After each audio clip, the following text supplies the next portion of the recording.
नमस्कार. काल धाराशिव जिल्ह्यातील वाशी तालुक्यातील दसमेगाव येथे अफूची लागवड झालेली आहे अशी आम्हाला एक माहिती प्राप्त झाली होती. त्या माहितीची शहानिशा करून त्याच्यावरती कायदेशीर कारवाई करण्यासाठी स्थानिक गुन्हे शाखेचे PI विनोद इजपवार यांना मी सूचित केला होता आणि त्याची शहानिशा करून त्यांनी असं मिळाला की तिथे अफूची लागवड झालेली आहे.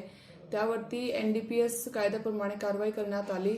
त्या कारवाईमध्ये 400 किलो अफूचे बोंड आणि फूल असे आम्हाला मिळाले, ज्याची बाजारची किंमत कमीत कमी 72 लाख अशी आहे.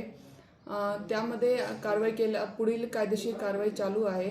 याद्वारे मी धाराशिव जिल्ह्यातील नागरिक यांना असं आवाहन करते की आपल्याकडे आसपास कुणीही लपून छपून जर गांजेची अफूची लागवड करत असतील तर त्याची सूचना पोलीस प्रशासन यांना द्यावे. आम्ही त्यावरती नक्कीच कारवाई करू आणि आपली जी माहिती आहे ते आपली ओळख आहे ते गोपनीय ठेवण्यात येणार. थँक्यू.